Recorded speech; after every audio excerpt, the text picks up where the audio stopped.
Chinku n'est sûrement pas à la hauteur de vos attentes. Je suis désolé de vous l'annoncer, mais il est vrai que le personnage a quand même pas mal de défauts. Ce n'est pas le DPS qui power creep comme jamais. Ça reste, attention, un bon personnage, mais ce n'est pas le personnage qu'il faut vraiment invoquer, le DPS ultime du jeu, malgré des animations qui sont incroyables. Il faut se le dire, elle a les meilleures animations du jeu. Pour autant, elle a quand même pas mal de défauts, et c'est ce qu'on va voir aujourd'hui. Les premiers retours, scènes qui sont tombées, et si elle vaut le coup au final, eh bien d'être invoquée. On va commencer avec la base de Chinku. Comme vous le savez, quand elle lance son ultime, elle va renforcer toutes ses attaques. Elle va aussi renforcer sa compétence, elle va aussi avoir plusieurs dashs avec son ultime et tout. Bref, le but avec Chinku, c'est de vraiment lancer son ultime. Problème numéro 1 de Chinku, c'est que pour avoir son ultime, c'est spécial. C'est vraiment spécial. En fait, quand elle est dans sa phase d'ultime, elle a un gros défaut, déjà numéro 1, c'est qu'elle ne peut pas régénérer d'énergie pendant la phase d'ultime. Vous voyez, c'est un peu différent, je sais pas moi, de mon Chaos. Par exemple, là, je prends le Chaos, si je lance mon ultime avec lui, attendez, hop, donc là, je lance mon ultime, mais pendant la rotation d'ultime, eh bien, je régénère mon énergie. Là, par exemple, imaginons, je fais des basiques, des trucs comme ça va me redonner mon énergie, parce que voilà, je vais taper l'ennemi et tout. Le problème de Chinku, c'est que ce n'est pas le cas. Et donc, en fait, le seul moyen pour Chinku, pour qu'elle régénère efficacement son énergie, c'est avec un de ses passifs. Le regard, je sais plus quoi, le regard perçant. Donc en gros, comment marche le regard perçant de Chinku? C'est simple. Il marche là, vous jouez pas. Enfin, c'est pas que vous jouez pas, c'est que le seul moyen de régénérer efficacement la recharge d'énergie de Chinku, c'est en esquivant les ennemis et en n'attaquant pas. Avec Chinku, vous allez avoir un downtime de à peu près 10 secondes. Et dites-vous que ce downtime il a été réduit, hein, parce qu'elle a été buffée dans la scène. Alors je vous le dis, il y a un monde, elle se fait buffer le moment où elle sort chez nous. C'est pas encore définitif le kit, honnêtement. Donc il se peut qu'elle se fasse buffer encore plus. Je ferai sûrement un short, un truc comme ça si elle est buffée. Mais sachez qu'elle a été buffée parce que de base c'était 5 secondes pour que le passif commence. Maintenant c'était 2 secondes. Donc de base on avait 15 secondes les gars. 15 secondes d'inactivité. Vous vous en rendez compte ou pas? 15 secondes dans un combat où littéralement vous faites tout ça, vous regardez l'ennemi, vous esquivez. Voilà, vous esquivez, vous esquivez, vous esquivez. C'est... Wouh! La rotation de Chinku en soi, de base avec l'ultime dure 13 secondes. Et après avec 15 secondes, c'est-à-dire qu'en fait on avait plus de temps où elle ne jouait pas que de temps où elle jouait. Donc c'était très compliqué. Mais maintenant ils ont corrigé ce défaut. Mais le défaut n'est pas corrigé à 100%. Pourquoi? Parce que ouais les gars, 10 secondes c'est long quand même. On va pas se mentir, 10 secondes, la majorité des DPS actuels, Chaos, Nanali, même Cheese en soi, bon Cheese elle a quand même un downtime, mais voilà, la majorité des DPS actuels vont réussir à la fin de leur rotation à pouvoir lancer leur ultime. En tout cas, leur temps de terrain est quand même assez équivalent à leur temps de durée de l'ultime. Le truc étant, c'est qu'avec Chinku, le seul moyen de corriger ça, A3. Voilà, il faut un double. Je suis désolé, voilà, je suis désolé. Parce qu'en fait, avec la A3, elle ne perd pas ce bonus quand vous changez de personnage. Parce que, en gros, voilà, quand vous attendez 2 secondes et que vous esquivez les ennemis, vous accumulez son passif. Et le premier temps, c'est que, par exemple, vous passez sur le MC, vous perdez le passif. Donc il faut refaire les 2 secondes et re-esquiver les ennemis. Sauf que quand vous avez la A3, ce n'est plus le cas. Donc vous corrigez complètement ce défaut et ça devient un excellent DPS. Le truc étant, c'est que voilà, il faut un doublon. Donc si vous voulez un excellent DPS, il faut des doublons. Je dis des doublons, pas forcément que la A3. Pourquoi? Parce que cette Nai, avec plus de doublons, elle corrige complètement ses défauts de QL. QL, c'est-à-dire qualité de vie. Chinku à E0 n'a pas de qualité de vie, c'est infâme. Par exemple, la A5 lui permet d'avoir de la résistance interruption à 100%. Parce que Chinku est un personnage qui a besoin de résistance d'interruption. Enfin, pas tout le temps, mais alors. En gros, par exemple, quand vous allez lancer l'ultime, voilà, quand vous allez faire ces attaques comme ceci, c'est difficile d'esquiver. Alors, vous pouvez esquiver, je dis pas. C'est juste que quand vous esquivez, en fait, vous interruptez... Je sais pas si c'est français. Voilà, en gros, vous allez interrompre votre combo. Et vu que votre combo est ruiné, eh bien, il se peut que votre rotation est impactée derrière. Donc c'est pour ça qu'avec des doublons qui vous permettent, par exemple, de la résistance d'interruption, ça vous permet de faire vos combos plus facilement. Autre problème avec Chinku, regardez. Là, le grouping, elle en a 0. Elle n'a 0 grouping à E0. Ce n'est pas un personnage fait pour les vagues de mobs. Alors elle a un passif, hein, pour qu'elle soit plus efficace contre les non-mobs, enfin contre les non-boss, pardon. Vous voyez là, la compétence qui se lance comme ça, vous pouvez pas la diriger. C'est le jeu qui vous dirige. Chinku est très clunky. Alors, de Chaos, il est très clunky, hein, c'est-à-dire que voilà, il est pas très maniable.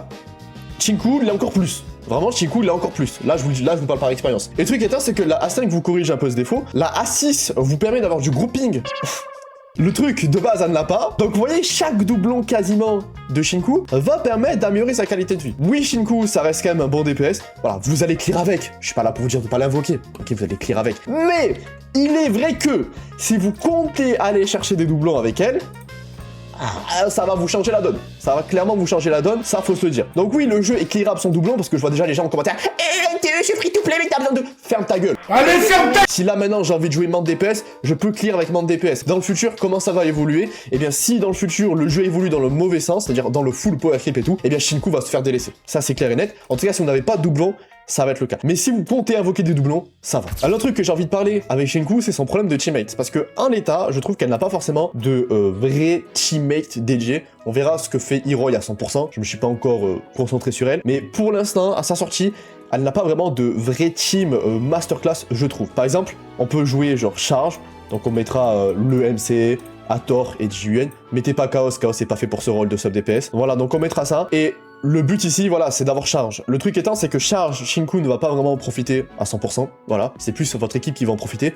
Et personnellement, je trouve que ces sub DPS là n'apportent pas tellement à Shinku. En fait, Shinku, c'est un personnage qui limite peut solo, un peu comme Cheese. C'est un personnage qui a besoin de beaucoup de temps de terrain, donc elle ne veut pas forcément des alliés qui ont beaucoup de temps de terrain. Hathor ici, c'est un plot. Et Jiyuan ici ne va pas apporter grand chose parce que le point fort, comme on l'a vu de Shinku, c'est le mono-cible. C'est pas le multi-cible. Le côté mono-cible de Jiyuan n'est pas vraiment sa vraie force. Donc en vrai, il ne reste que le MC, et le MC, bah il est meilleur ailleurs. En vrai, la meilleure team de Shinku, bah, à charge, c'est pas fou. Alors en soi, on pourrait jouer floraison, mais bon voilà, encore une fois, bah Nanali fait mieux en floraison, donc autant jouer Nanali ou d'autres persos floraison peut-être dans le futur, ok. Et ensuite, oui, on peut jouer en mode hyper carré avec Aniel. Je pense... il risque d'être sa meilleure équipe, et j'ai besoin d'encore plus tester de mon côté, je vous le redirai, parce que voilà, comme je vous l'ai dit, Shinku c'est un personnage qui a besoin de beaucoup de temps de terrain, et vu qu'on va sortir des buffers qui ont des buffs assez rapides, genre Aniel sa rotation c'est 1 seconde, Sakiri sa rotation c'est 1 seconde aussi, donc c'est des personnages qui vont sans doute bien fonctionner avec elle, donc je vous le redirai. Après, comparé à Chaos, on va pas se mentir, comparé à Chaos, ce petit œil, je pense que Shinku a plus de potentiel de recevoir un teammate, parce que voilà, c'est un personnage qui va quand même bien se vendre, je pense. Même si c'est pas le personnage méta, ça reste quand même un personnage qui va plus se vendre que Chaos. Donc je pense qu'elle va recevoir peut-être des futurs persos. En tout cas, un remplacement à Hathor dans le futur qui va marcher avec Chaos et Shinku, je le vois venir très certainement. Alors je vous disais qu'elle marchait mieux contre les boss, et bien tout simplement parce que quand les boss ont des paris, c'est-à-dire pas tous les boss, mais quand les boss ont des paris, vous pouvez exploiter à 100% son potentiel. Quand vous allez parier avec Shinku, vous allez avoir plus d'énergie, plus aussi de génération de cycle. Donc quand vous faites des paris avec Shinku, c'est masterclass, parce qu'en plus de ça, vous allez pallier son problème de survie, parce que Shinku à E0, contre les boss qui n'ont pas de pari, vous allez voir quand même un petit problème de survie, pour la simple et bonne raison que, bah, comme je vous l'ai dit, vous voulez pas forcément tout le temps esquiver, parce que vous voulez tout le temps avoir ses combos, sa rotation précise et tout. Donc esquiver avec Shinku, certes c'est bien, voilà, mais on ne veut pas tout le temps le faire H24 de base, parce que c'est un peu relou d'esquiver en pleine rotation, on est tous d'accord. Ouais, c'est mieux de la jouer contre des boss, surtout des boss avec des paris, parce que c'est un peu comme Jean-Claude, son plein potentiel sera révélé contre le boss qui a des paris. Donc oui, elle est un peu situationnelle. Donc défaut de Shinku, un peu clunky, un peu situationnel, elle a pas son plein potentiel à E0, et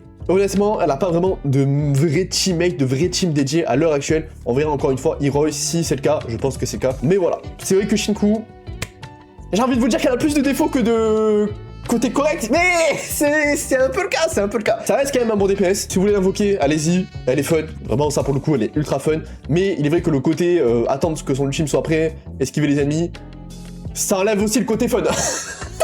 Bon, je vais m'arrêter là, restez positif quand même sur le personnage, c'est pas ultra dégueu, c'est pas le pire personnage du jeu, mais c'est pas le meilleur personnage du jeu, et je pense que voilà, vous devez repartir de cette vidéo en gardant dans votre esprit que Shinku n'est pas le meilleur personnage du jeu, ce n'est pas le meilleur DPS du jeu, et c'est ok, c'est ok, c'est ok, il vaut mieux que Otatsuyo sorte des personnages équilibrés qui ne power creep pas les uns les autres à chaque putain de mise à jour, je n'en peux plus, comme ça le jeu reste cool pour tous les joueurs, ça reste quand même un jeu je pense un casual, et Shinku va sûrement s'adresser plus aux joueurs casual que expérimentés, même si attention, elle a des rotations pour les joueurs expérimentés, que je vous en parlerai dans ma vidéo guide, qui seront très intéressants. Vraiment, ne sous-estimez pas Shinku, ce n'est pas Unga Bunga, je tape comme un débile, non, non, non, non, non, elle a des elle a pas des swap cancel, pardon, elle a des dash cancel, elle a des trucs comme ça qui sont vachement intéressants. Bref, c'était le mot pour la fin. Si cette vidéo vous a aidé à vous décider s'il faut invoquer le personnage ou pas, eh bien, dites-le moi en commentaire. Je vous le reconfirmerai dans son guide dédié si vraiment elle vaut le coup ou pas à être invoquée. Pour l'instant, je pense que vous pouvez la skipper. Ce n'est pas un personnage qui est obligatoire à avoir, mais vous pouvez l'invoquer. Voilà, c'est pas non plus le pire personnage, mais il est vrai qu'avec doublon, c'est encore meilleur. Bref, moi je vais vous laisser ici. C'est le crapuleux. Ciao.